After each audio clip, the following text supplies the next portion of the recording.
You are listening to DC On Screen. On this episode of DC On Screen, Supergirl continues a slow box office crawl amid behind-the-scenes revelations. Batman Caped Crusader drops a killer new Season 2 trailer. Lanterns gives us more green, but keeps those costumes to themselves. Clayface is reportedly crushing test screenings. James Gunn shuts down one DCU rumor, while Peter Safran teases Gorilla Grodd. Blue Beetle appears headed for Man of Tomorrow. Matt Reeves promises even deeper corruption in the Batman Part 2. And is animation here to save us? Annecy delivers an avalanche of animation news, including Absolute Batman, Dynamic Duo, Krypto, and a brand new Joker anime. We're also going to talk about that badass Knightfall trailer, speaking of animation, all that, and much, much more coming up next. Welcome into DC On Screen. I'm your host, David C. Robertson. This is my co-host, Jason Goss. That's the noise he was making to sync up the two recordings. Yeah. It sounds like a fucking Muppet. Yeah. It really doesn't matter as long as it's like peaked and I do it a lot. I'll find it. It's fine. Yeah. There's a lot of really stupid sounds in my recording history. All right. Well, I mean, it's been a month almost, probably since I think we're about 3 weeks. 3 weeks, yeah. Since we did a news episode, anyway. Right at 3 weeks. Because I think we finished off after Supergirl. Yeah. Mm-hmm. All right. Well, do a little moratorium here on Supergirl in a minute, but because things didn't turn out so hot. The numbers didn't come out great. No. But first up, because it's already started, I do want to. Even though we're not caught up on it, I do want to point out to you guys that My Adventures with Superman, the animated series, is in season 3 and it has started. They've got Con-El Superboy, and as I understand it, he has something of a different origin than he had in the comics. I am behind. I didn't want to look further into it, but I did watch the new intro, which, just looks so alive and fun to me. I want to catch up, but, I'm terrible about that kind of thing. Yeah. So, yeah. I actually will catch up and watch that. I like it enough to keep watching it, but yeah, it's not my favorite thing to do. Yeah. I every time I say this, I wish I liked it more than I do. But. Yeah. Now they do have they did put out a banner at Annecy Animation Festival, which happened while we were away. It has like the Tom King, Mr. Miracle, Barda and Mr. Miracle next to My Adventures with Superman and Weasel. And I can't tell who this one guy is.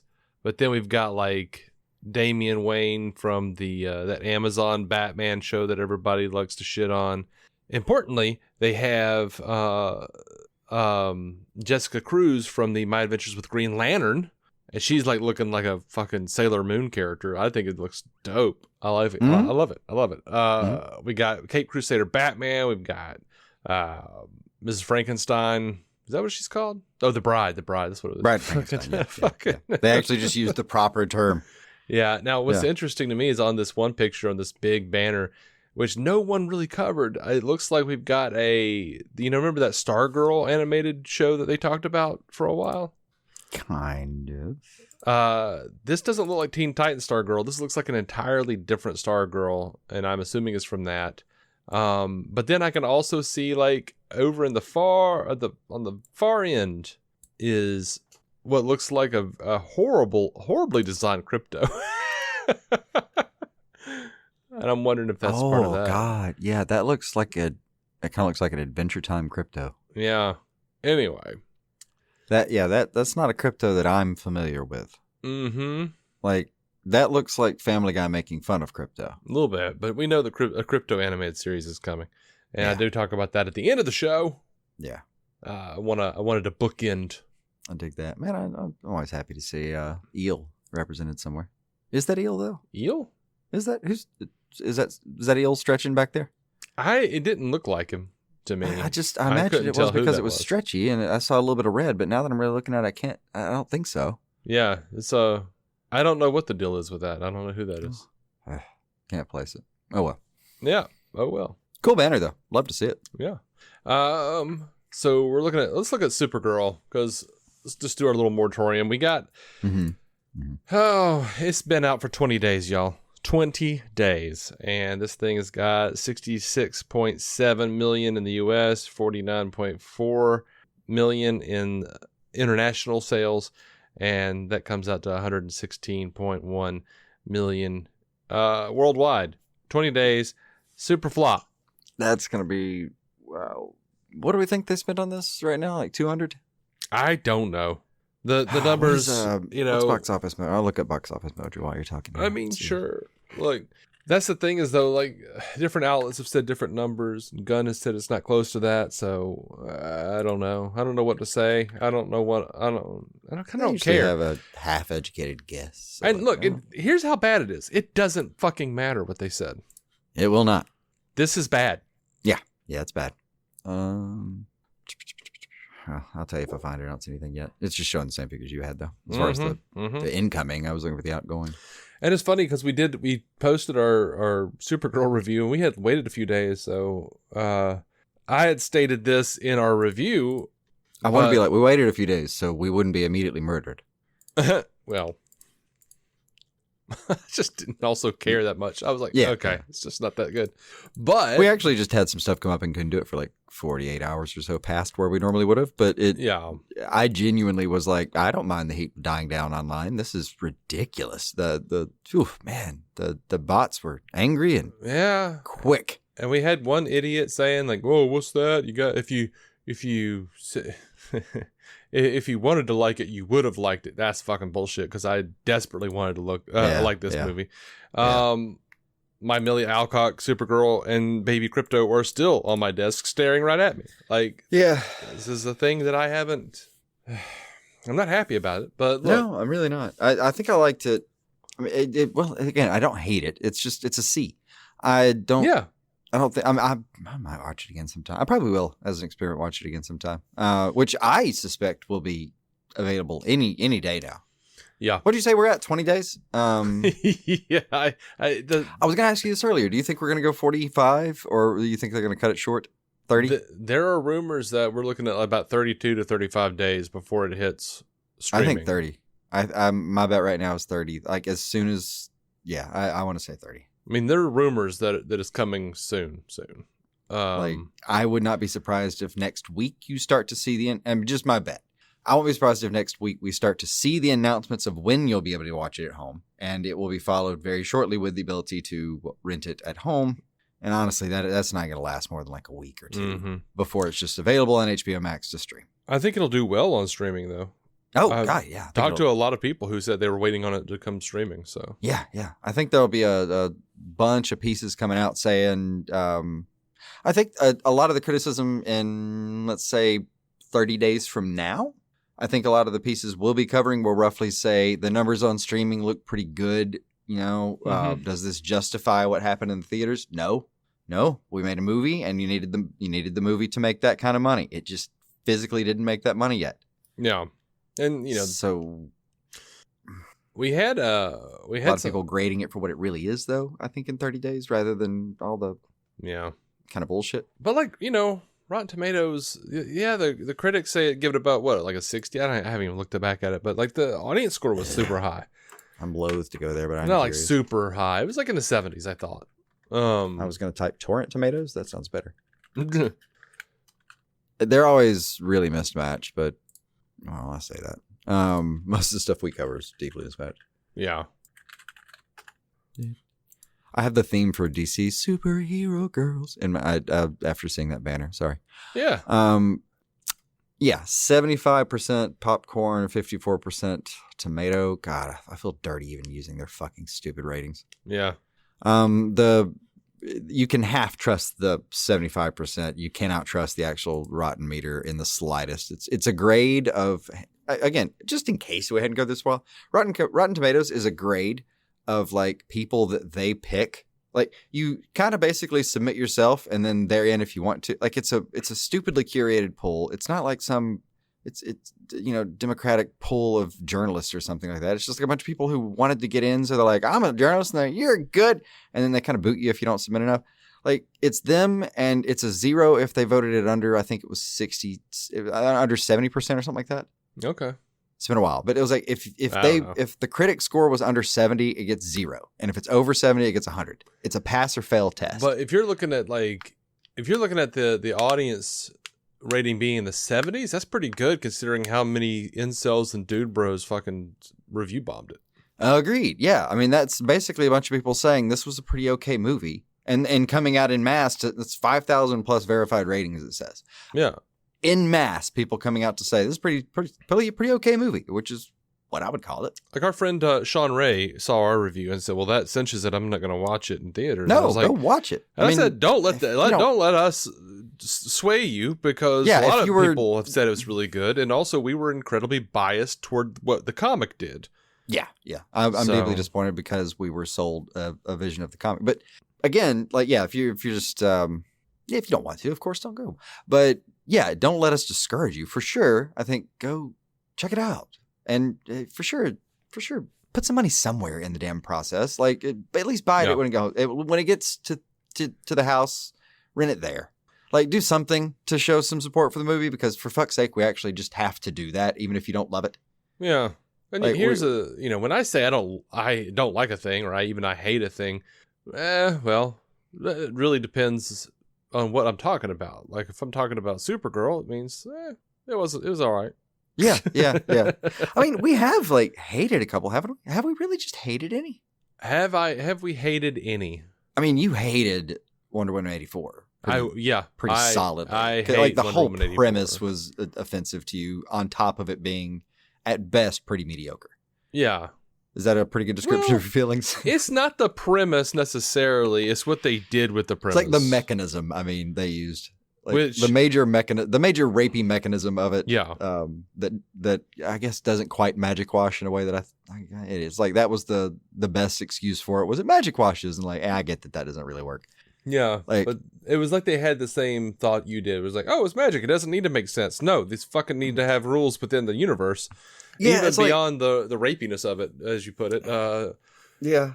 I the way I ended up thinking about that later was like, if that bothered you, it was always going to bother you, and that was never going to be enough. And if it didn't bother you, then that was always going. It was just it wasn't going to convince anybody. Was my point. Like it was just a bad mechanism to have employed. Shouldn't have done it.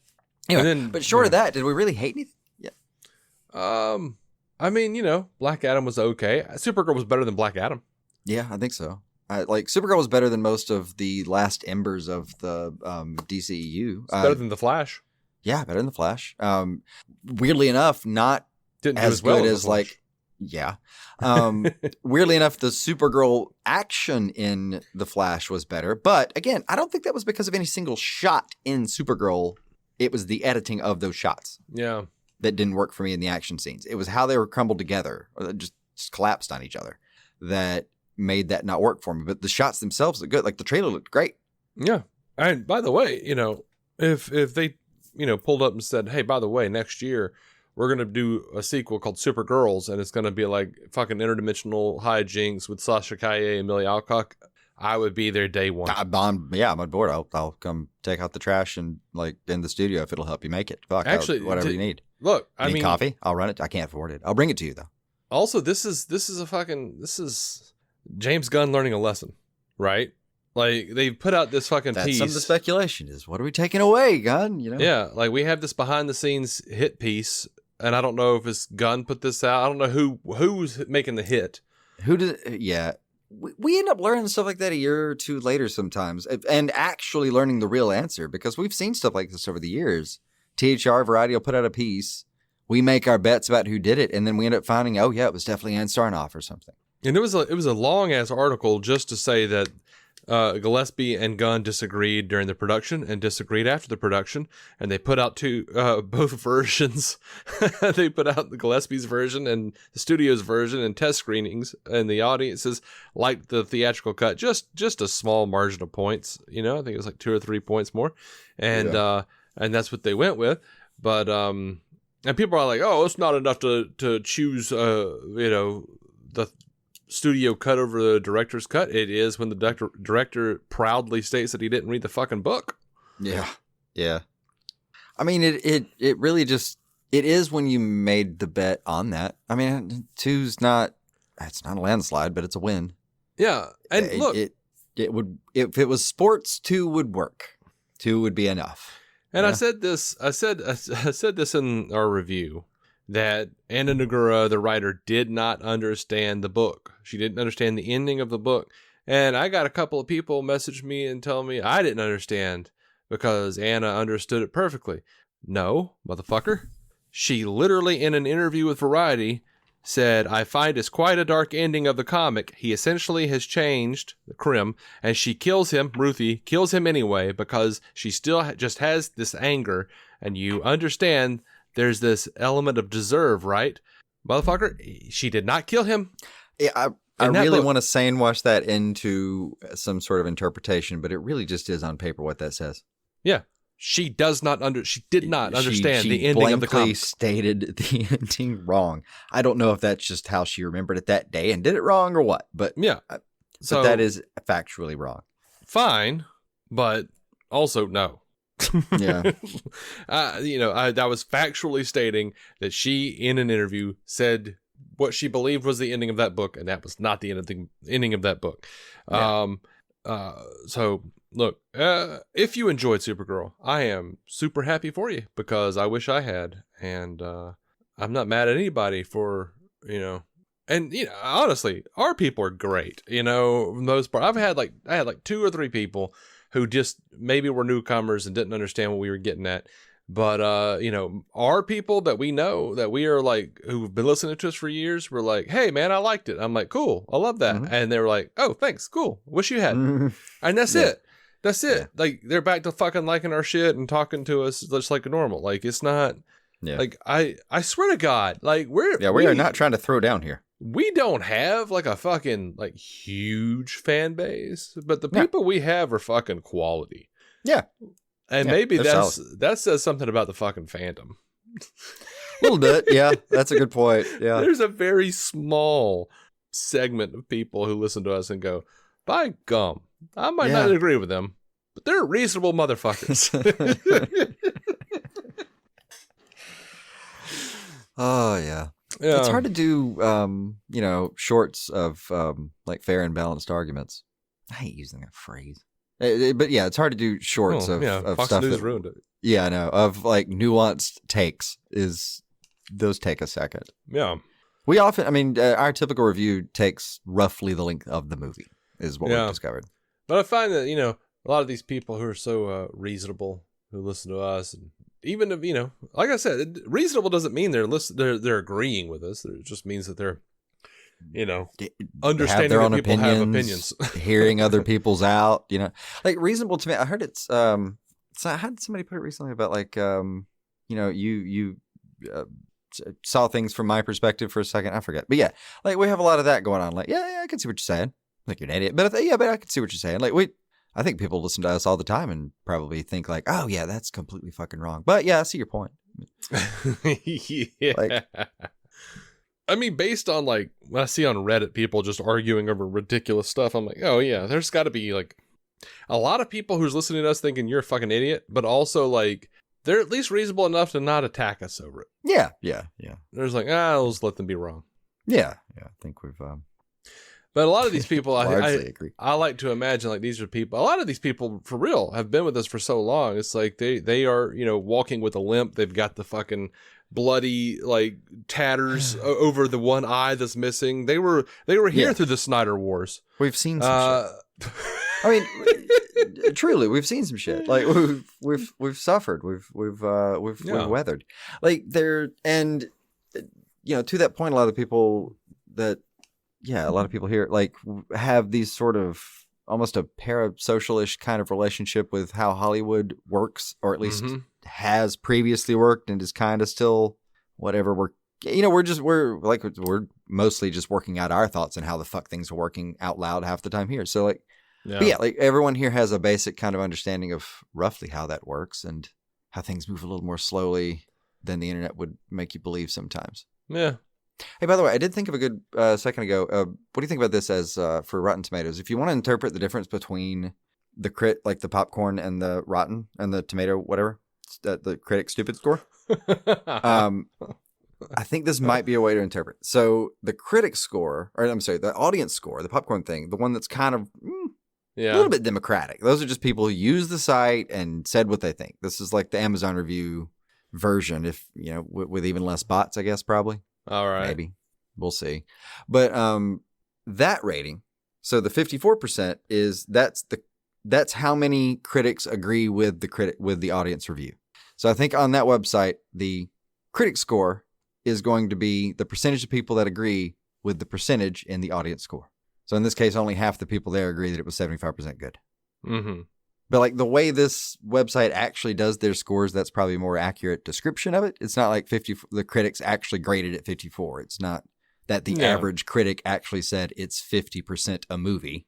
It works differently. I hate this website so much. It requires so much fucking like math and background to explain why I hate this place. I was starting to get into like this is getting into like the weather thing where it's like 75% of the people have a chance of liking this movie. Yeah. No, that's actually a good call. So the popcorn rating, there's a 75% chance that you'll think it's a good movie, is the critic score version. Or I'm sorry, the audience score version. Yeah. And then the critic score is basically of these curated assholes who wanted to be a part of the special process, only half of those people agree that you've got a 75% chance. Mm-hmm. Make of that what you will.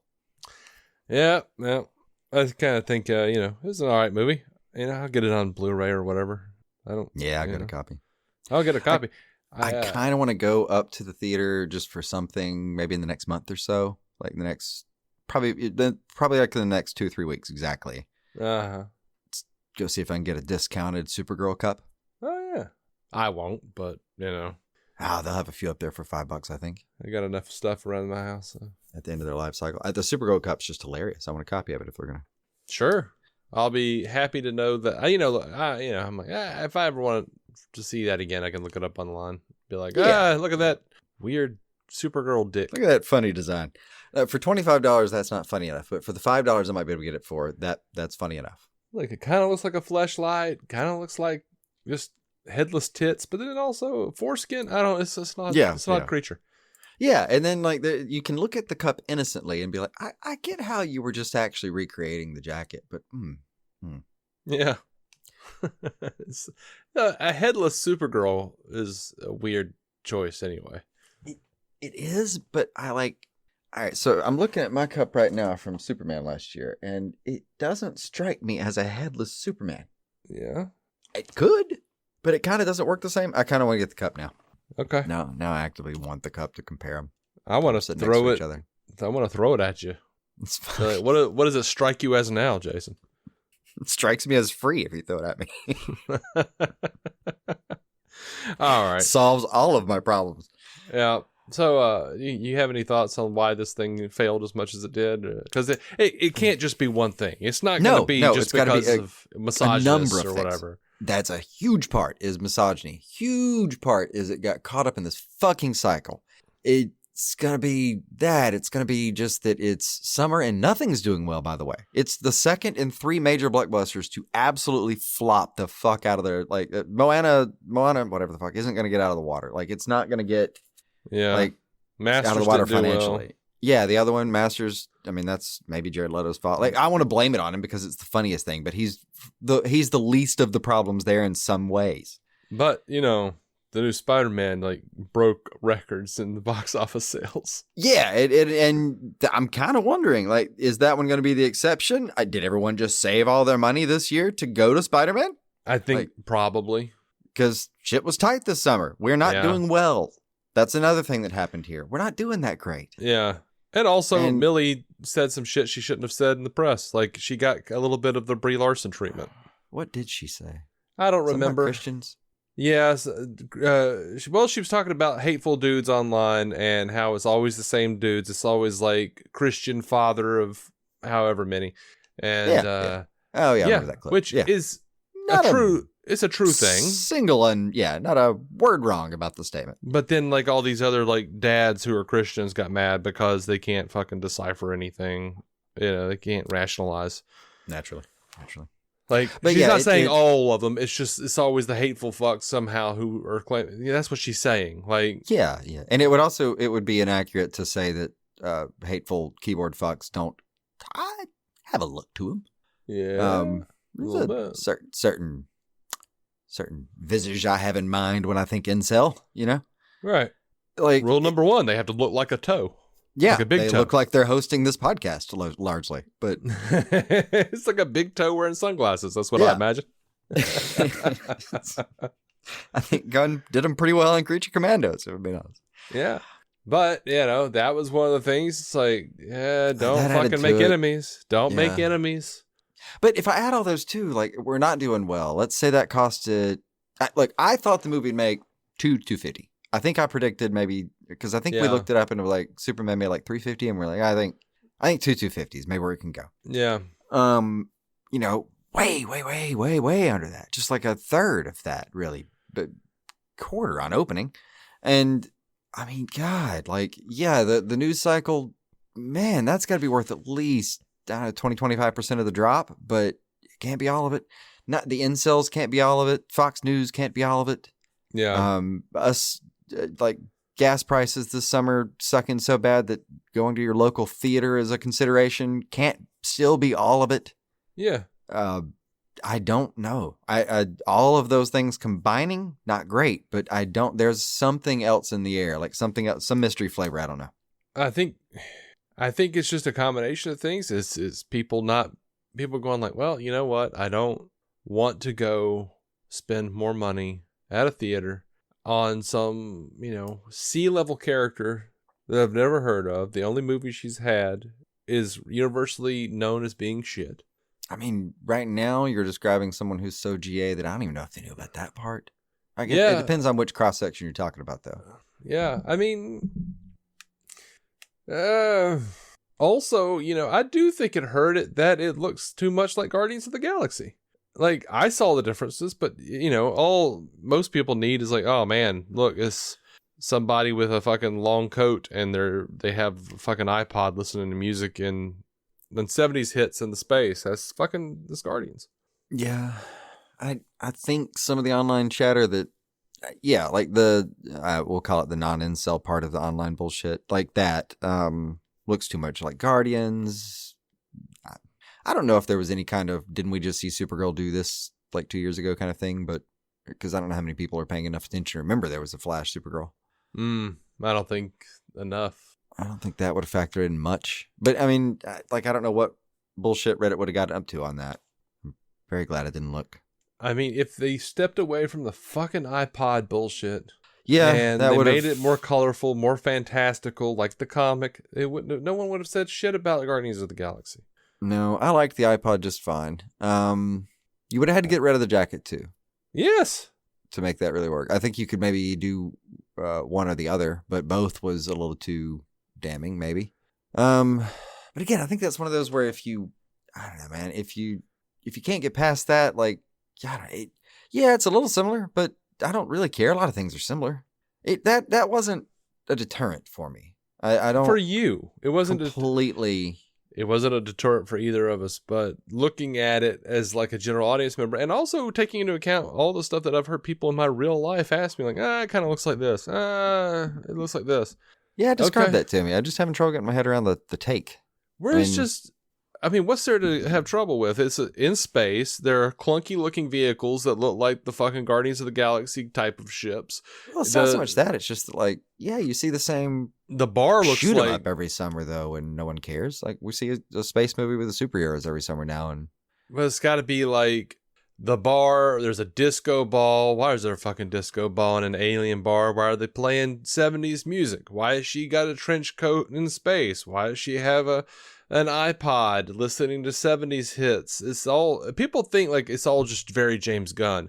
Not even to mention the fact that everybody said Krim and his fuckers look like the whatever they were called who worked with Yondo or whatever the fuck. I don't remember. They just look like kind of indiscriminate space bad guys. Yeah, they look like Ravagers for all I care. They just kind of look like something. Like that's all I'm saying is like they look like theater kids that stayed in the leather shop too long. That's all I'm saying is like to the average person and even to some of the comic book fans, they're going, this just looks like a James Gunn movie. Like so like for their side, it just boils kind of down to like looks like Guardians. Yeah, but like, is it kind of like, yeah, I kind of already seen someone be kind of like a cool person in space.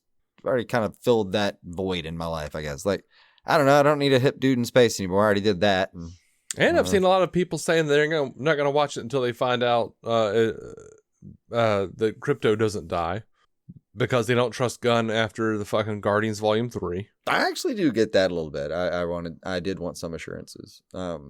I said the same thing to Tom Taylor during the Deceased run over a flailing tweet. Please don't kill Krypto or something like that. But also, I think a lot of people didn't know that this wasn't a James Gunn movie. Yeah. I'm not sure James Gunn knew that it wasn't a James Gunn movie. At some point, based on that article, yeah. A giant amount of the people that I've seen talk about it that don't feel like these kind of like casual bots or something. Mm-hmm. Yeah, a lot of the chatter has been, thanks, James, for a great movie. Yeah. You missed the point twice. I do think probably at least 50% of the people that were aware of the movie just straight up thought it was James Gunn's next movie. Yeah. I mean, if that's the case and you overlay that with the iPod, it just feels like, I don't want to watch James Gunn do this with just like a different symbol on the front, I guess. Yeah. I think that was always going to be a fear. I get it. For what it's worth inside the film, that part works swimmingly. Like her actual personality is one of the parts of the movie that works the best. Mm-hmm. The jacket looks great on her. She completely pulls it off. Like I think it's a badass jacket. And then the iPod's good. The soundtrack's good mostly, except for like, I mean, I actually, what do you think about all the? I don't think we talked about like why are they playing? Was it Jimmy Eat World or something in a dive bar in space? And well, the Jimmy Eat World was the cover, yeah. But I think there was also, I thought it was also Jimmy Eat World in the band. No, it was something else. Nah, it was something else. They were covering something, like there was a cover. All right, so I know there was like the girl from Iwo Jima, I want to say. They were doing for a second, which... There was that, yeah. That one seems viable. But whatever song they were kind of singing in the background while she was fighting, I think was the one that was, why do they know this one in space? I thought it was maybe another Jimmy, but... Yeah, I don't remember what it is now. It's been too long. Did that one even worry your hackles, or was that just a eh? It annoyed me. Because it's the thing Star Trek does too that it bugs me. That like fucking everybody knows everything about Earth. Like you go anywhere, it's like you got Klingons quoting Shakespeare. You got fucking like it bugs me. Like Supergirl's out in the middle of the fucking galaxy and they're singing like that top 40 hits from fucking the USA. I get that. Now I will make a case for Iwo Jima though, because that song feels so just kind of innate in a way. Like I can imagine a cave woman just it just seems like such a humming kind of thing you would just do alone in the backyard. Yeah. I could see that almost existing in any language, space, or time. If you know what like 4/4 was. But yeah, the other one though, no. I get that one is off-putting. I like the idea if there had been a character from Earth who was like, why are all the aliens fucking singing Earth songs? If Kara had been like, dude, most of the musicians who come to Earth are aliens. Like most of the musicians you could hang a hat aliens. So quickly and so well with that. Actually, that would be I would love to send that note in. Just one dude in the back goes, "Is this an Earth music bar only?" Just imply that was the choice that band was making that night. Like, you might come tomorrow and it's music. Yeah. And you never hear anything that's even vaguely familiar, and the music, the actual instruments, you wouldn't even recognize them. Yeah. Yeah. So yeah, I don't know. I don't know why. There are lots of reasons I think that Supergirl flopped. There are. I don't think I have my head around him entirely yet. I do, if we haven't already said this, think that anything other than the word flop is inaccurate, unfortunately. Yeah. It's the word you use to describe whether it made its money back yet in theaters, and when it hasn't, it's that. Otherwise, I would call it not a flop. It's a financial failure. It is financially not living up yet to what it's. But I couldn't find the numbers of what it was supposed to get out. I think it was like 200. Is what I'd heard rumored. But importantly, that doesn't mean it's a bad movie. Me No. saying it's a bad movie doesn't make it a bad movie. It means that I subjectively cared for it less than I wanted to. No. And by the way, my using the word flop is numerically based because I think it's around 200 that it was outgoing right now, which means we're in the negative. So if we find out later that the actual money on that was even 100, that would technically put it back in the black again. Then it's not a flop. The word it isn't great. It made it money. It's a flop of expectations in a way, but at least made it money back. It's a different word. I don't know actually what a good word for that is. You survived? Yeah. Well, this one's not going to do that, but It's not going to do that now. it's over. No, I don't think it's going to get that on merch. I don't think it's going to do that. I don't think there's any possible way to monetize this post this run that, no, Yeah. I just don't see it happening. Yeah. Shall we move along? We can. All right. Everyone else did. The next thing we have up, which looks fantastic, is Batman Cape Crusader Season 2. It starts July 31st. They put out a trailer for it. I And sent that trailer Go to you. watch that shit. Go watch that shit. Holy I will. hell. It looks great. I was fucking excited when I got down at the end. It was thrilling. We have us a sex swapped Mad Hatter, it looks like. Oh, I didn't catch that one. Cool. Oh, she was the older lady on the couch who was basically trying to sway the public against Batman. Oh, I like it. Okay, cool. Looks like we've got a pretty badass gangster Riddler. Yeah, I'm digging this Riddler. This Riddler looks fun. Seems like we might have a Poison Ivy type of character. It looks like it. I don't know what we're doing with it yet, but it looked like it. Oh yeah. She looks like There's she might be in a relationship with Riddler there. Could be. Maybe. Yeah, I don't going know. green themed on this relationship. Okay. My fuck, the Joker just looks so cool. Yeah. Good design. Good voice. I like the laugh too. The laugh was good and the talking voice are good. This is going to be a good take. I was excited about both of those. Yeah. The weakest link for me still has to be Hamish Linklater, who just sounds like a kid trying to do a Batman voice. You know what? I forgot it was him. I didn't like the first line, and then I liked everything else in it. You know, he just doesn't have that Conroy thing, but nobody really does. Like No, Conroy no one's does ever it. gonna do that. I think he's trying to do an impression of Conroy. Maybe Conroy did it though. Like you could tell, like the first couple episodes of the animated series, like Conroy was doing Bruce Wayne doing a gruff voice, but then he like switched it over to no, Batman is his real voice. Bruce Wayne is the affectation. Yeah. And I think that's the thing that a lot of people miss. But That was the mind-blowing part. This, to me, strikes me as more of a Conroy impression than anything else. I don't know. Could be I don't know convinced what it otherwise is. for sure. If I'm all right, so I'm just gonna freeze frame a couple here. Like I think we have a Firefly. Mm-hmm. God, I still don't like the bat ears. I don't like the ears that high. We got Harley back. I'm sorry. Poor thing. I'll survive. Yeah, I'll survive. I don't like the voice and you don't like the ears. Yeah. Oh. Yeah. At least he stops talking every once in a while. I gotta look at him the whole time. That looks like a Brother Blood cult. I will be probably bored with that, just like I normally am. I don't know what the Brother Blood cult. I didn't see that. I did see Jason Blood in Intrigan. Did you see the fucking dude walking with his eye turned to the pupil of his eye turned into a fucking skull, and then you see like a flash of Intrigan? That shit was dope as fuck, dude. Oh my god! I just sent you a picture of this of the where you sent it messengers. That's what I'm looking at. That looks like a Brother Blood kind of cult. Let me see. I gotta get there.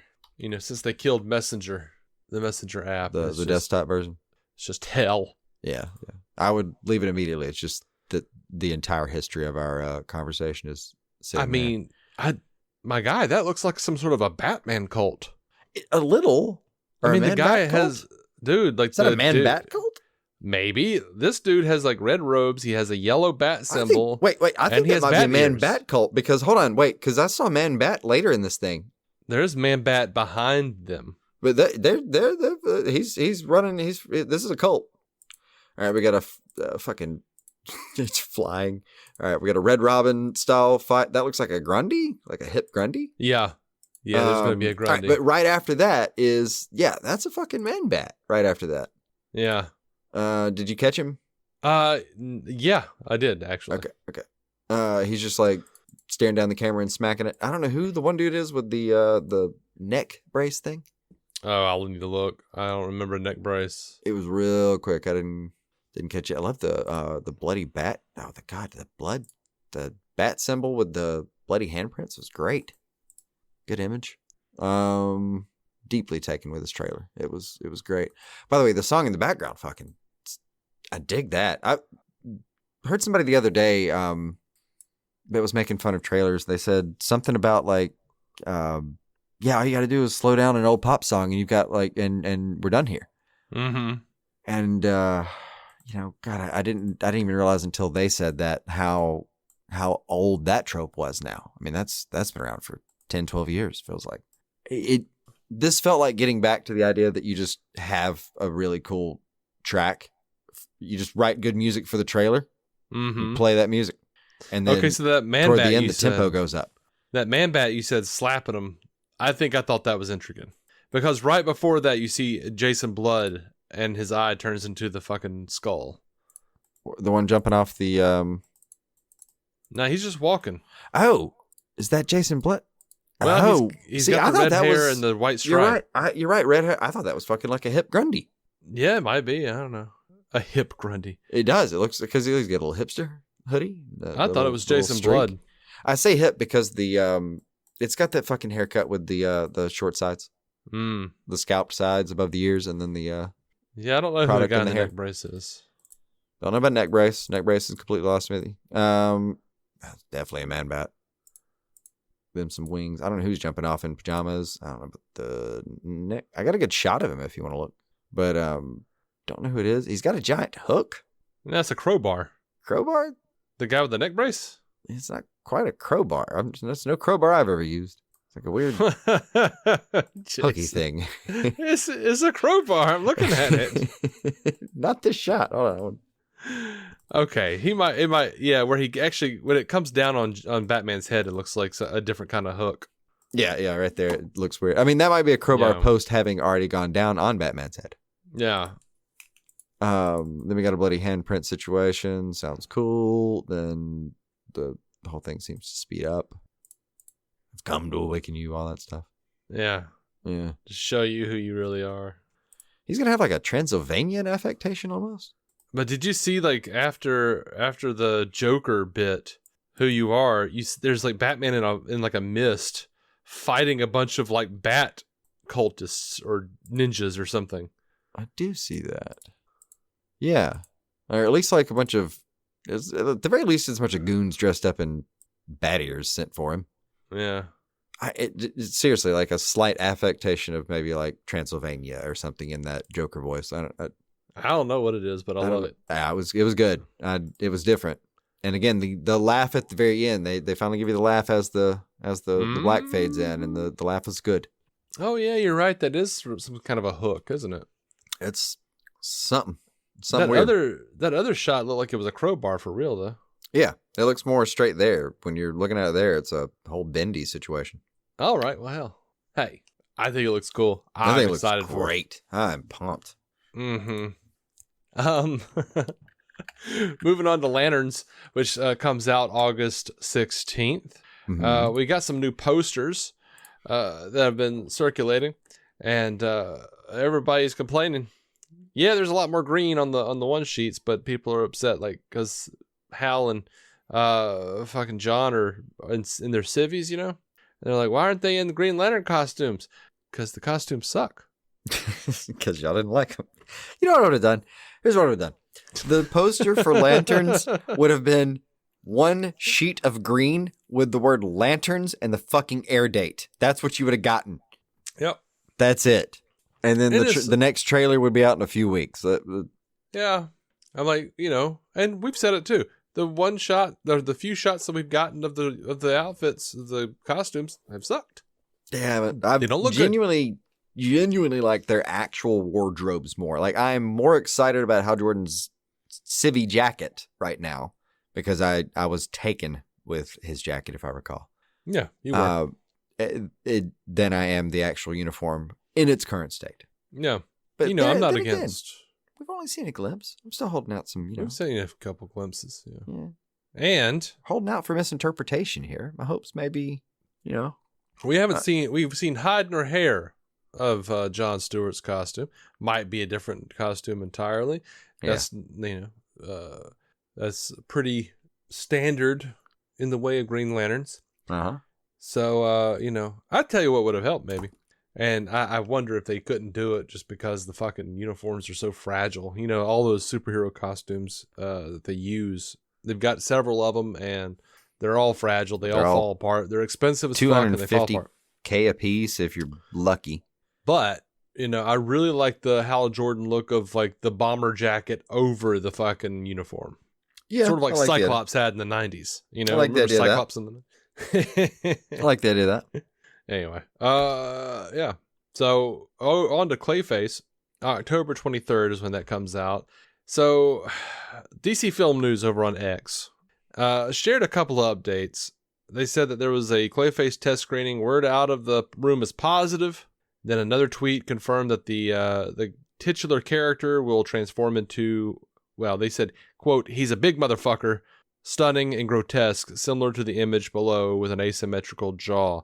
And yeah, it's like the Batman animated series looking Clayface, which we know because we saw him in Creature Commandos. Yeah. We knew he's going to get there eventually. Yeah. And then they said later on, we can confirm Clayface had a second test screening. Runtime is still roughly an hour and 50 minutes. Word out of the room is positive. One attendee's verdict said, that shit was banging. It just felt like a film. I'm down with it. Whatever. Oh, God. That's a very sincere review. It is not a thing I would have said, yes, let's do a Clayface movie, but if it's good, it's good. Yeah. It's not Siskel and Ebert, but yeah, it gets the sentiment across, doesn't it? Yeah. It's a banger. Yeah, is it weird that I'm like at an hour 50 versus an hour 49? I don't know, man. It's something about 99 cents versus $1. It feels, an hour and 40s feels substantially more worrisome than an hour and 50. Yeah. 2 even. You definitely have your shit together. At an hour 50, you confidently cut under 2. At an hour and 40 something, you worriedly cut under 2. Yeah, it is a little weird, but I don't know why that's the mark, but hey, when it was Supergirl and I was sitting there, I was like, which is like an hour and 48. I was like, it felt like 2 or 3. Yeah, it was like, oh my God, this is just dragging for me. It's dragged. I don't think it dragged. If anything, I had that same worried sensation I've had on many things that I first remember from The Sopranos, thinking there's only like 7 minutes left in this episode. There's no way they could still get everything I need out of this for this to be like satisfying to me. I can no longer, there's not enough screen time left for me to get what I need out of this. Yeah. I think with Supergirl, for me, I made it through about a third of it and I was worried. I was like, this is not picking up as fast as I wanted it to.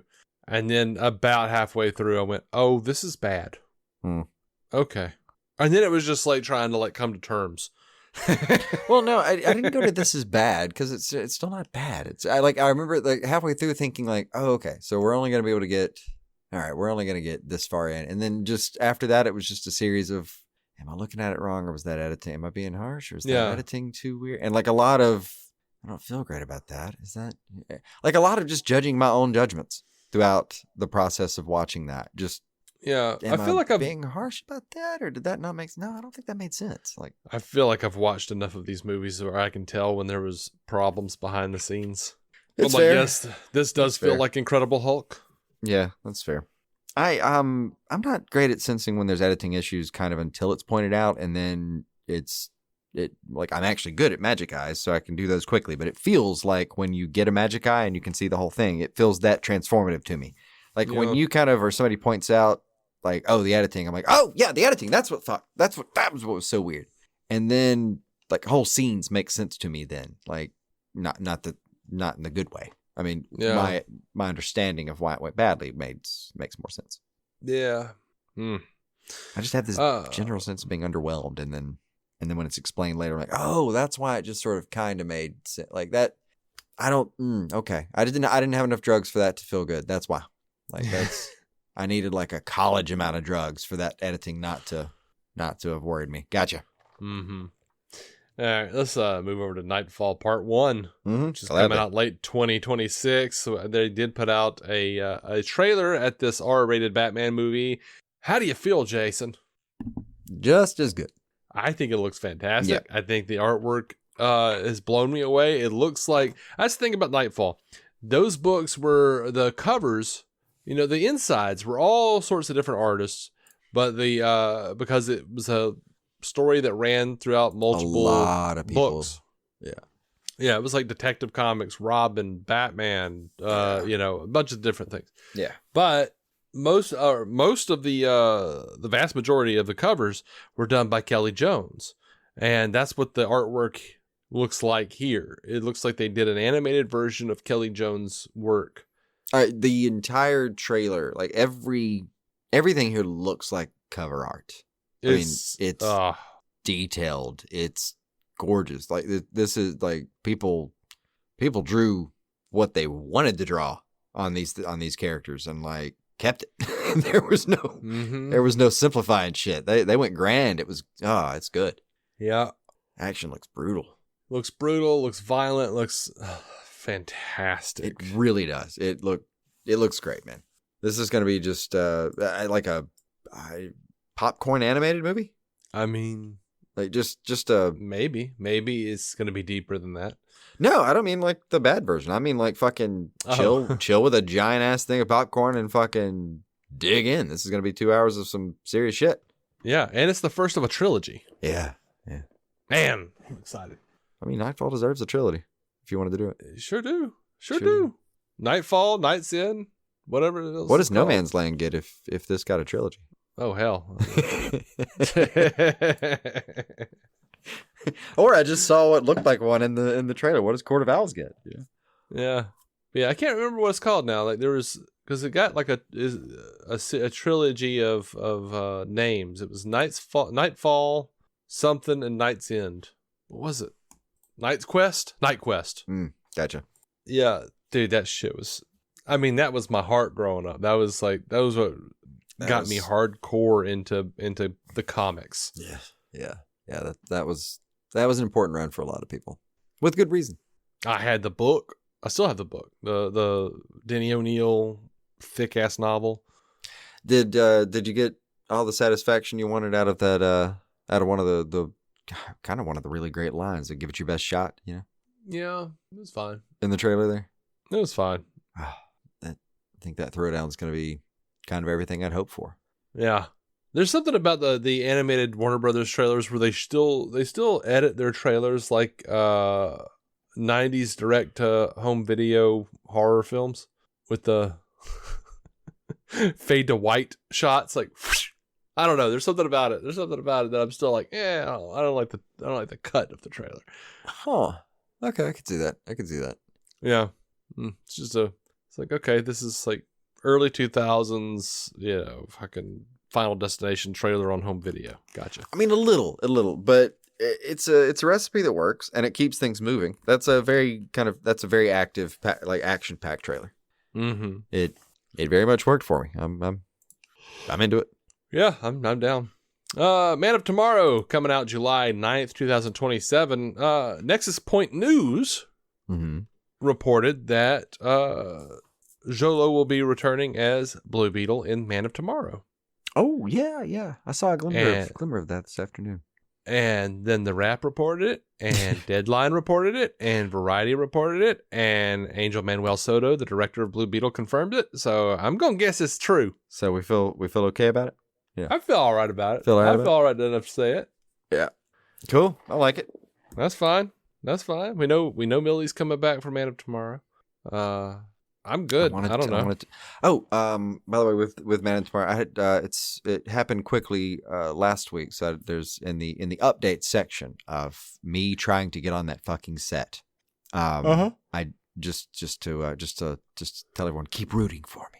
But yeah, I did get another another text to go do some background work over for Man of Tomorrow. This time I was able to say that I could go, but did not get didn't get the second text. But so just fingers crossed again. Let's just you keep needing background actors. I'm gonna keep hitting yes. I'm just gonna see you there. This would have been for an Argus agent, just for funsies. Ooh, Argus agent. Yeah. So that's up in the mix over in Man of Tomorrow. Is Argus agents. Wouldn't it be crazy if they like Googled you and found out you were the co-host of a DC podcast and they were like, no, fuck that guy? That would be great.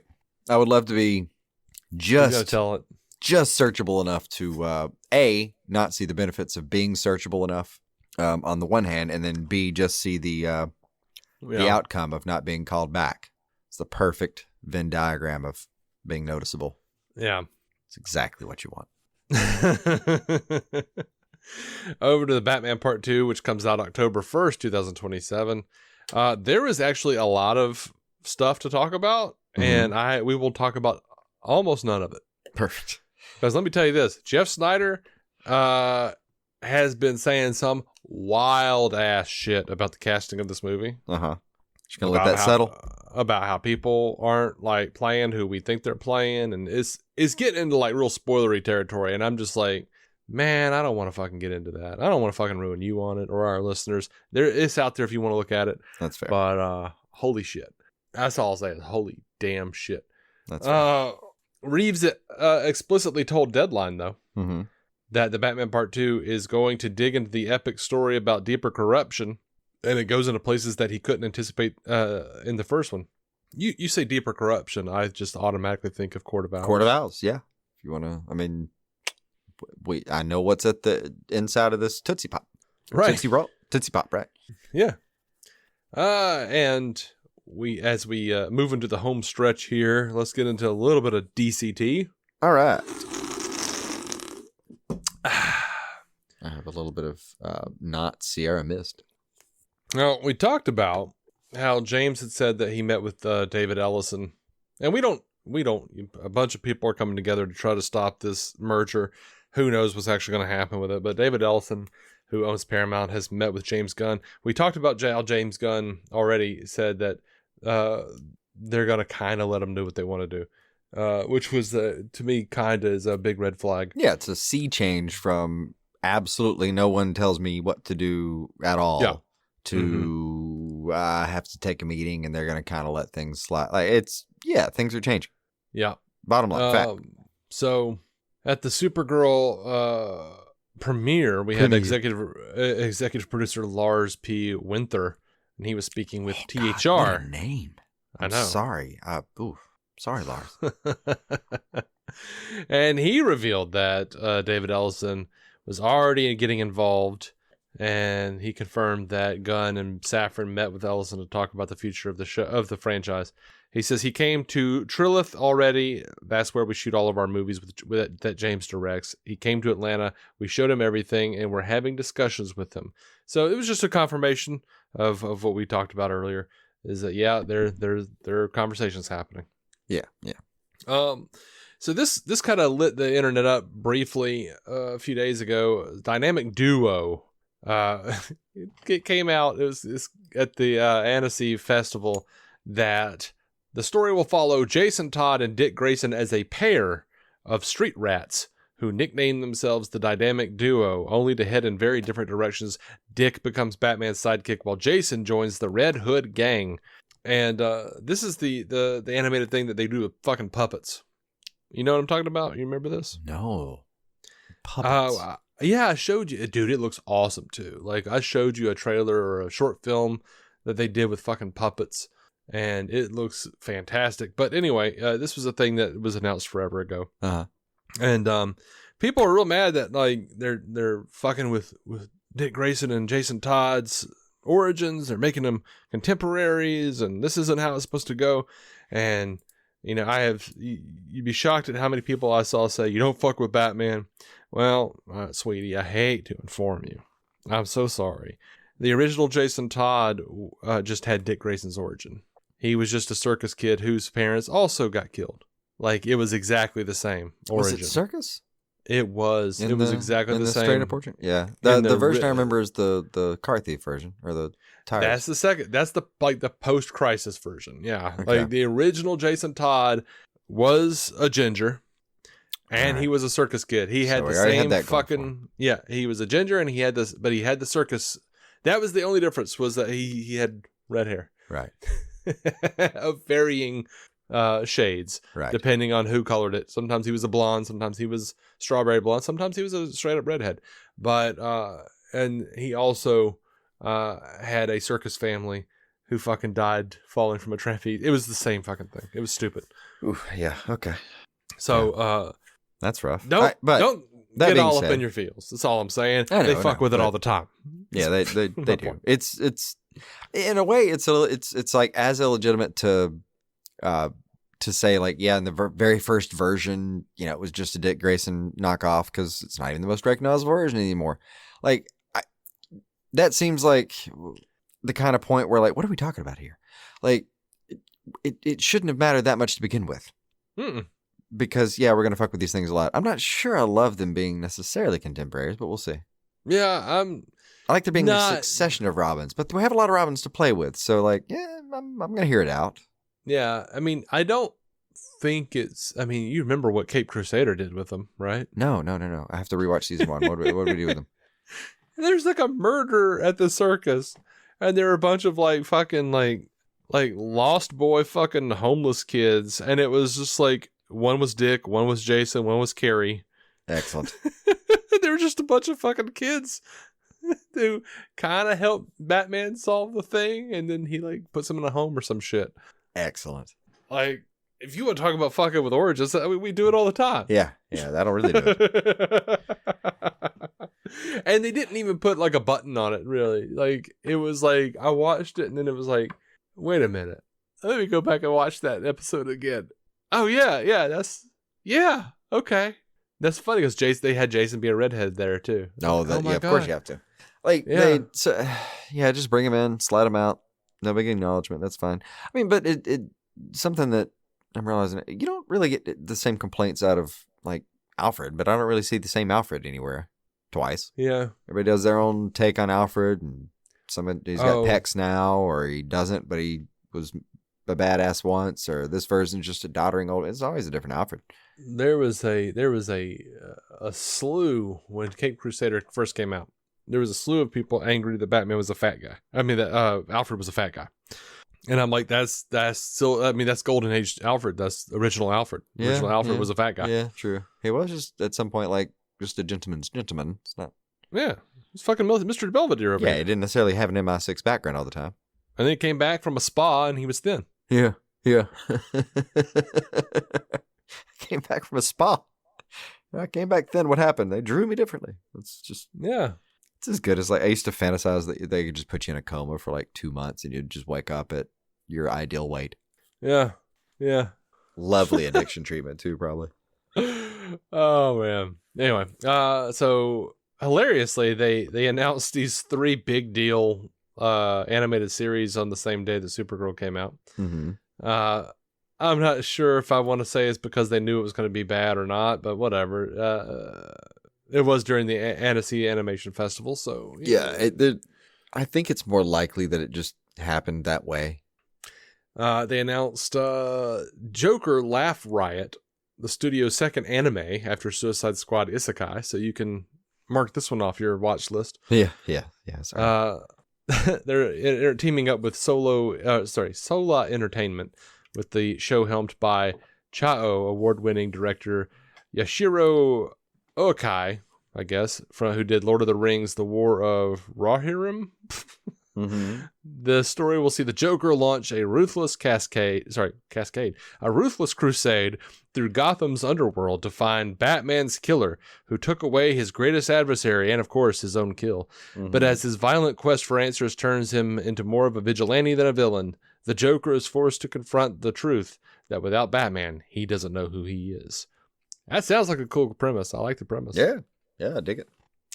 I don't know, a lot of things are called anime, and you have to see a trailer, I think, before you can really bounce on. Yeah. Because my relationship to not liking anime is so completely, I don't understand the rules myself that like I have to see the actual trailer. Like once I see the movements, the actual motions they're drawing, I can tell you if it's like too much or too little, or if it's in the acceptable realm for me.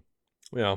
The big one though that everybody's really excited about was they announced an absolute Batman animated TV series.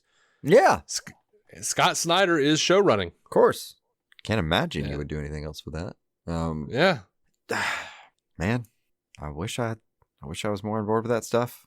I know I'm supposed to go try it. I should go try it sometime. Wet blanket. Yeah, sorry. I know I'm supposed to go try it before I say that. I just never could. I never got interested in the premise and never quite gave it a shot. But it's the fucking only thing that matters in sales, dude. It is running DC Comics right now. It is.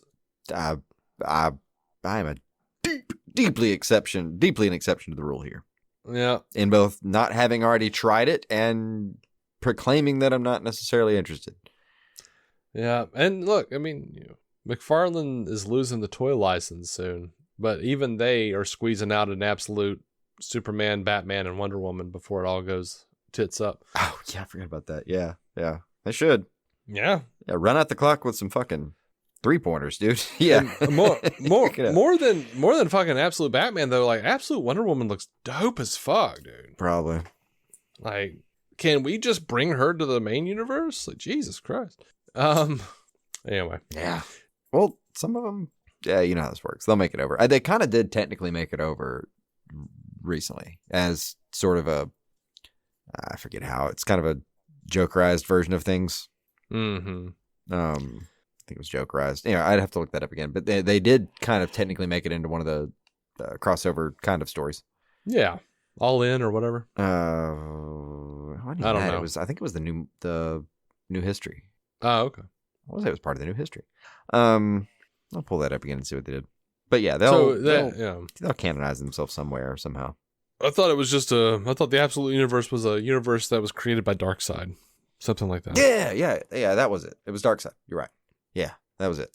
So we got Snyder show running, Dragata producing. Apparently the attendees to Annecy were shown first look images of the upcoming series, and the title screen was revealed online. We got an official synopsis. Absolute Batman boldly reinvents the Batman mythos for a new generation of fans, reimagining the Dark Knight as a working class hero up against impossible odds and the most terrifying foes ever, on a mission to prove that even in an era of wealth, power, and corruption, one good person can change the world. I've seen some really interesting stuff like about the comic where it was like it turned out like his sidekick is basically Harley Quinn. But then it turns out like the real Harley Quinn was Jack Grimm's woman. So like the new Harley Quinn, like the original counterpart, the Harley Quinn counterpart of the Absolute Universe is the current Harley Quinn's mother, and current Harley Quinn is Batman's sidekick or ally or something. I don't know. I haven't read it. Lovely. I'm down though. It also everything I've seen sounds cool. Yeah, some of it does. One of them, I think the most prominent set of highly rated comments I saw when I saw that news come out were, if I could summarize it roughly, I get it and I'm excited and all, but you really could have started with Absolute Wonder Woman and it would have been like. So a lot of the absolutists seem to think that, yeah, it's all good, but like Absolute Wonder Woman is great. Yeah. That's what I keep seeing that too, when people are like, "Oh, fucking Absolute Wonder Woman is the best." Is like they really, really, really, really found it here, and okay, yeah, I keep having the dumb sense that I'm missing out and yet not doing anything about it on that one. Tragedy, Shakespearean levels of tragedy. Yep. And the Krypto series was also announced, as we talked about earlier. C.H. Greenblatt, who has worked on SpongeBob SquarePants and also created the likes of Chowder, Harvey Beaks, and Jellystone. The show will follow the titular canine as he encounters. Right now, is it just me? I know. Sorry, I know.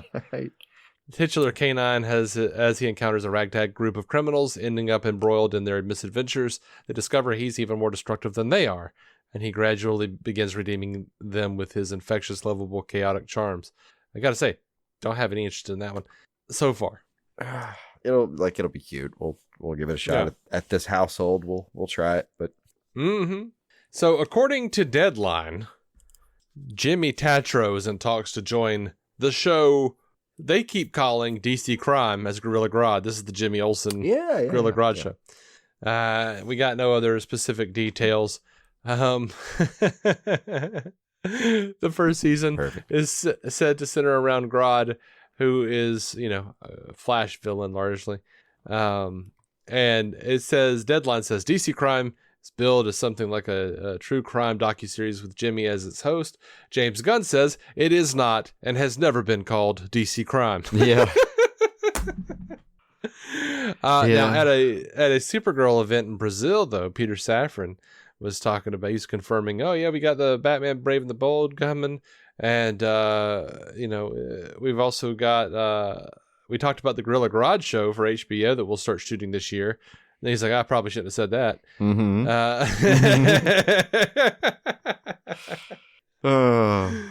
Yeah, anyway. Yeah. I thought that was funny. Yeah, that's good. Now, last but not least, though, we've got Tom Brittany was on a morning show. I don't know how much you've heard, but they've been saying that, John Campea has been going on and on about how he knows who Batman is, and there's for the DCU Batman, how he's been cast. Yeah. He's been cast, and everybody seems to think it's going to be Tom Brittany. I have muted so many accounts that I feel like are just somehow attached to Campea. And I've blocked all the ones that I knew, not even gotten out of my way. Just over time, I've blocked accounts. You're like, and then you've told me what's so and so. Yeah, that makes sense. Mm-hmm. But it feels like a huge amount of misinformation comes out of that arena, and I just can't. I keep blocking it. It's back and forth. It's so. Now to Campea's credit, and you'll barely ever hear me say that. He did say he thinks he knows who Batman is, but he doesn't have substantial enough information. He doesn't want to say it until he actually knows. But anyway, this just is creating a news cycle so you can say I knew before. That's all that. Yeah, that's all he's doing. That's all I have to take that for without. Yeah. It is. But this morning show, this woman was interviewing Tom Brittany, and she said, I looked you up on Google. Do you want to talk about it or should I? And the guy's like, Tom Brittany's like, I don't know what you're talking about. Mm-hmm. And she's like, you're Batman. And he just laughed a lot and said, I know nothing. I know nothing about this crazy rumor. I don't know anything. No comment. I know nothing. Just lovely, wonderful rumors. Mm-hmm. Now, based on what I saw there in that interview, he does seem like he knows something. Oh yeah, but I'll also say this: I hope he's not Batman. I've got to look the guy up. I don't even really know him. When you see him in still images, he looks like a good Bruce Wayne. But man, when he's talking and stuff, I don't think so. I just don't see it. Maybe. I mean, we'll allow room for him to do his actual job and act here, but yeah, got nothing wrong with the face. Like I said, I'm sure it could go behind a cowl just fine. I've never seen this guy in my life, but that means nothing at this point in casting. You've seen him because he's been he was one of the finalists for Superman. Then I've run across him before, but that's when you compare him to Corn Sweat, I could definitely see him being right there at the last couple of calls. Yeah, but it's so different when you see him actually moving around and talking and laughing and stuff. It's just oh, it's a weird look. I don't know. I mean, he's not a bad looking guy. I just don't know how I feel about it being Batman. Yeah, I don't know. It's just something about it, something just certain people have a weird chemical reaction, like we've talked about, like you with Michael Chiklis. I did come to find some comfort with that over time, but yeah, you did. But he kind of wound up being one of the best parts of that show. There's a shot on. That was Gotham. Here, there's I found one shot on IMDb that's not. It's all right. I'll shoot you this. But. Yeah. Yeah, it was just something. I don't know what it is. Yeah, he's got a Martin Freeman thing about him. He does. There's a Wallace and Gromit look to him that I'm not sure about. He has Pete Davidson's mouth. That might also be an issue. He just straight up has Pete Davidson's mouth. I mean, look at this picture. Which would make sense because we know Gunn likes to cast people who have he casts like the same 3 faces over and over again. I hadn't thought about it, but I could probably see your point. He has a predilection for certain faces. Yeah, I can see it. Yeah, it's like Martin Freeman, dude. Martin Freeman, Pete Davidson. Yeah. Nothing wrong with the bloke, but I think I might move past him in casting. Mm-hmm. Then again, he looks fine. Maybe he's fantastic. Yeah. I don't know. Maybe screen tests like a motherfucker. I don't know. Shit. Like, Like, I'd like to think now that there's a Pete form. Davidson always did fine as an actor. Huh? No, there's a form that says screen tests like : someone writes down like a motherfucker. Yeah. Well, the studio heads weren't sure about it, but it says here he tests like a motherfucker. Yeah. Importantly, we want someone who screens like they are fucking a mother. Yeah. That's actually one of the focus tests. Yeah. Tests like a MFer? ? Scale of 1 to 10. 10, most MFer. Yeah. All right. I think that's it. That's all I've got. How do you feel, man? Let's bounce. Let's bounce. Let's do it. Let's dip, as they say. Let's drop out like Supergirl cells. Oh, man. You're not supposed to talk about that. Yeah, I don't even feel good about that. Yeah. Oh, man. I'll live with it now, but I don't feel great. No, I'm all right with it. Yeah, I mean, I'll survive, but still. I had my poke, Yes. I had not at Supergirl, but at the Lanterns costumes. True. Like, yeah, I know it's why it's not in the poster because the outfits suck. Yeah. Like all people have been complaining about it. Like, why would they show that? Yeah. I wouldn't be surprised if we went back to if we saw the show and the outfits weren't even in there. Mm. They just replaced it with all like, green suits. This is uniform. Wouldn't that be cool though? If he just had like a Riddler green suit, except like he's got like his little fucking Green Lantern symbol. No, I just Instead realized of that, it's like a little pin in his tie. I wish. Yeah, that would be good. I wish. So you remember there's that one shot where like the suit's in the background, like on a hanger, and like it's kind of like the suit on the hanger. Like when everyone, I kind of wish someone had put the like Ryan Reynolds suit on that same hanger and just sent the shot around with, man, y'all are right. The suit's not looking great. Yeah. It would be the closest it ever got to being a real suit. It is sad because I do think the Ryan Reynolds suit looks better. I genuinely do. I kind of, now that I'm thinking about it, when you really compare them, I don't think the Green Lantern actual suit should be a physical thing. I could if get I were writing it. Yeah, me either. But at the same time, I could get over it if you're like, we got like a suit. We could, in a pinch, we can do it with the ring, but it drains a lot of fucking energy. You don't want to be in the middle of space and then be like, gotta go park down on this planet real quick and try to like recharge this fucker. Yeah, I guess, but like, but I sent you with battery too, right? I mean, I'm not going to the depths of space with something that might like run out of gasoline mid-fight. Yeah. No, I'm just going to stay back home. Sorry, Corp. Yeah. It's like, so what are you talking about when you say you got to recharge it? Like, because if I'm in the middle of a fucking I don't want to flash the timeout symbol in the middle of a. Everybody just has like, I want to see that, like where it's like the yellow lanterns and the green lanterns are fighting and the orange lanterns fucking avarice and fucking they're all coming at, and then everyone's like, whoa, time out. Go. Recharge break. Yeah. Brightest day, darkest night. They all have to go grab their lanterns and do awkward recharging rituals like it's a fucking musket battle. like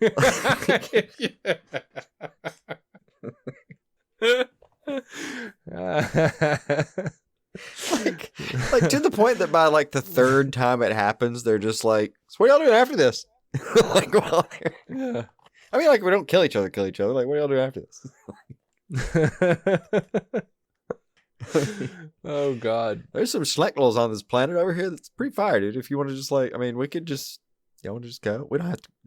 Yeah, it's just Avarice, you hungry? Yeah. There we go. I'm perpetually in shock by their inability to come up with a Green Lantern costume that looks decent. Again, I haven't thought about it too deeply, or maybe I haven't forgotten. But now that I'm saying it out loud, I just don't think it should have a physical form. Yeah, I don't think. but That's then again, you know, fucking Chris O'Donnell's Robin has a better Green Lantern costume in Batman Forever than Green Lantern has ever gotten on screen. God, yeah. If you color it just a little differently, it's a Green Lantern costume. Yeah, you're not wrong. You're not wrong. That really would work. I in concept, the 2011 Green Lantern probably had the best idea of how to do it. It should just be like, even if you don't do it for filmmaking purposes, make it CGI. Like, yeah, I get that. He probably felt it didn't help the acting, or it didn't help him feel good about the acting. The acting was fine. Yeah, like the editing was fucking shit on that, and the Jeff Johns, screwed it up, interfered. But yeah. It's so funny, like how like once people decide that they're gonna bandwagon one way or the other, because when I look at Green Lantern, the 2011 Green Lantern, and look at the CGI in that costume, it's not markedly worse or better than fucking Aquaman. Yeah. And everybody's like, "Oh, Aquaman looks so good." Aquaman looked like shit. I'm sorry, a lot of colors, but that CGI looked fucking rough. I'm sorry. The actual Aquaman just did, yeah. The underwater stuff in Aquaman looked pretty rough sometimes. No, only in shots. I'd disagree. Like this, the movie is 90% CGI and like 89 of 9. The bulk of the CGI in that film looks so good that I think that explains its ticket sales. I just genuinely think the movie looked so pretty that a lot of it was a stoner movie. I think it was a stoner movie for a second there. It was pretty. I'll give them pretty, but it also looked like fucking CGI slop. It did at times. I mean, that wave, and but I think even like the wave looked worse in like the trailer, and then when we went and actually saw it, it looked better. Yeah, I don't know. It's just that little like pushback when they battle, and then everybody goes, "Yeah!" It always looked slightly off, but I remember looking better in the actual film. Yeah. I just, all that to say, I don't think the Green Lantern suit in 2011 looked that bad. No, not really. That's what everyone gloms onto. And I'm like, that's not the reason you should have fucking hated that movie. Yeah. No, I mean, I like, that'd be funny too. They made it like slightly too small on him. I don't like the actual design on him. I would have done that very, very differently. The actual look of the suit is terrible, but the idea of it just being something he pops with I think that's the way to go. That's how I would do it too. Yeah. What is a fucking energy construct supposed to look like anyway? I mean, yeah, I think just a regular suit without all the weird lines, because man, like that seems like a lot to keep up with. It was overcomplicated. Yeah. It just, and it's like slightly too small on him. It's like they really did stop at where the green nylon was on his skin. It should be just slightly bigger, it feels like.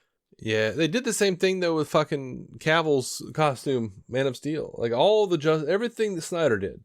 Like, almost. Like their heads just so much fucking, all these little intricate lines and shit all over. It's like, Jesus Christ. Yeah, the intricacies that are unnecessary, yeah.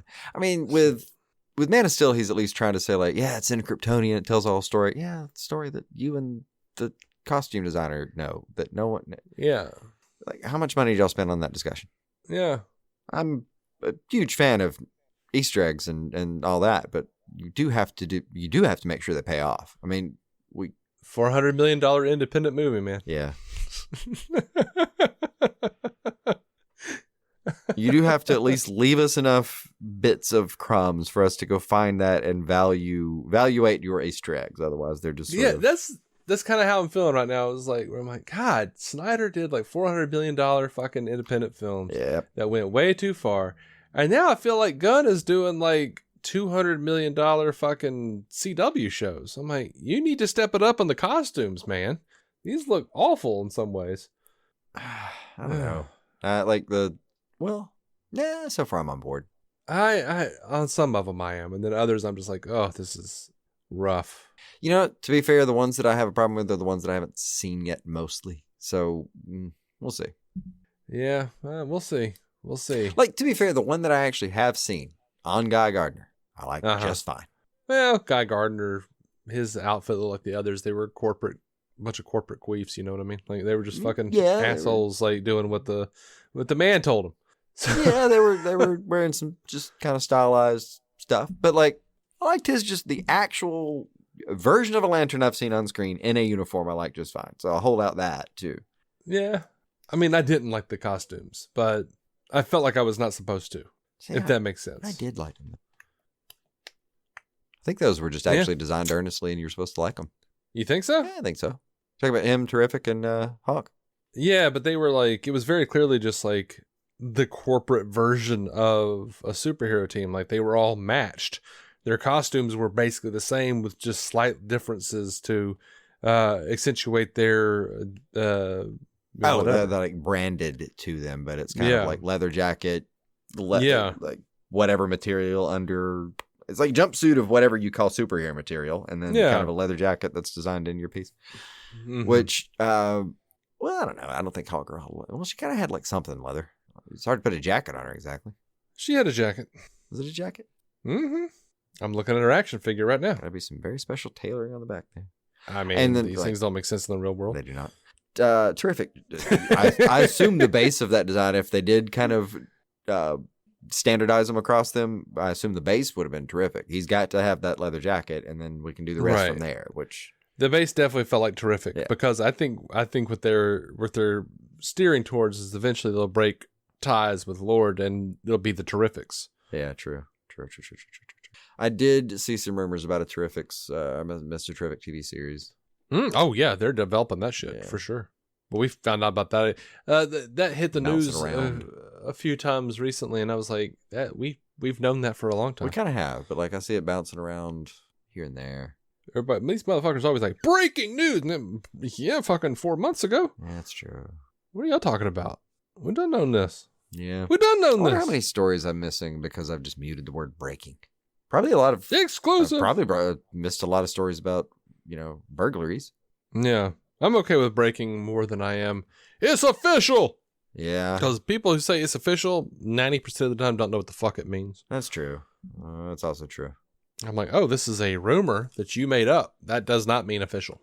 That's very much true. Like in the God, in like political news, if you just see the word, it's like just proposed or something. You don't have to worry about that. You don't have to worry about that. You just wait till it's not just proposed. Yeah. Alrighty. Well, I think that's it. And high hopes for the rest of the DC universe, but we'll be all right if it don't work out. Yeah.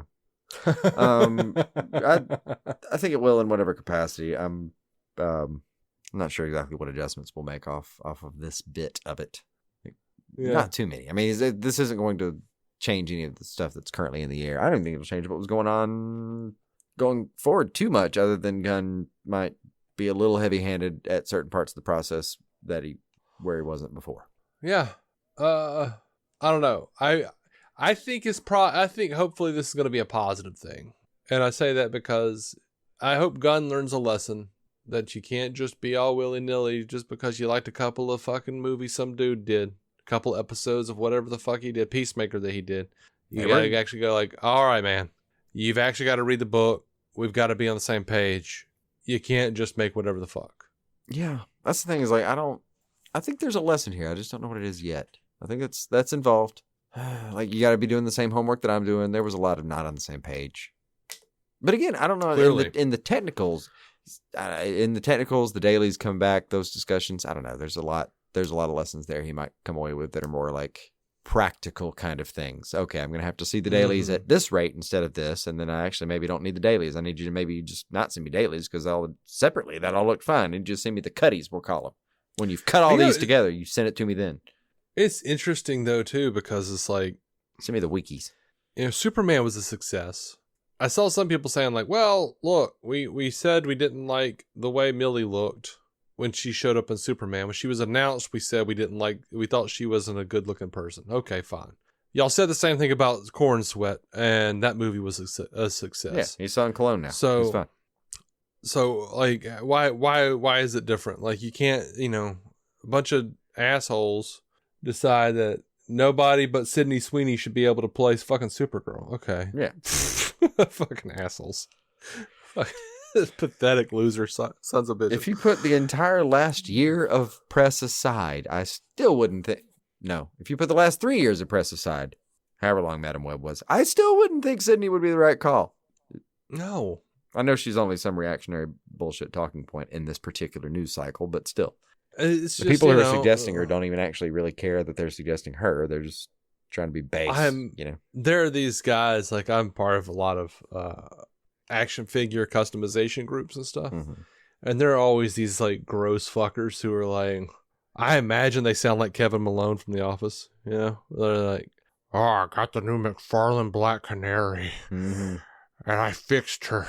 I put some Sculpey on her titties and made her all rounded, and then I painted her midriff flesh color so she had a bare midriff. Oh, this is 100% butter figure." I'm like, ugh. That is... Y'all are some fucking gross, weird motherfuckers. Yeah, you got the voice right. Oh. Yeah. I like her better when she has a thong punch on. that motherfucker off the rascal he's certainly sitting on. It makes me so fucking mad. Yeah, I get it.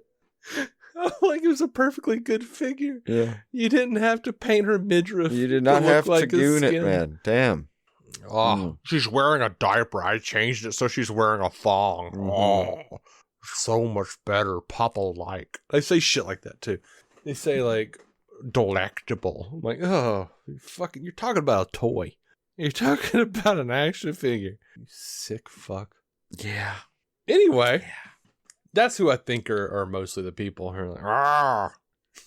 That's my image of at the very least the worst of them, for God's sake. And in this case, the worst of them is not even just this tiny little 2% group. Now it's time to go argue with Gail Simone because I still haven't figured out that she's trolling. That is one of the easiest. She basically says, "I shall troll thee," and then proceeds to. Yeah. It's not. Like her profile might just say real account, real person, also troll person. Yeah. Not bear. Anyway, may whatever God you believe in have mercy on your soul. Mm-hmm. And until next time, keep some DC on your screen. Bye. Hey, thanks for listening to DC On Screen. If you enjoyed the show, I would encourage you to come support it on Patreon. Patreon.com/DC On Screen. $1 a month gets you every episode ad-free. 5 or more gets you that, plus any bonus content we decide to post, like, Comic Castaways. It all helps keep the lights on over here. The music you're listening to was made by Jason Goss and Michael Shackelford. And you can find their band, Future Elevators, on Spotify. And finally, if you would like to hear more from me, David C. Robertson, you should consider signing up for my weekly/semi-weekly newsletter, where I post links to my latest poetry, fiction, photography, and whatever the hell else I'm a-brewing. It's called David C. Robertson's Maladjusted Multiverse, and it's absolutely free. davidcrobertson.com. All links are in the show notes. Thanks. Do your yelping and shit. All right. Whatever you do. Mm-hmm.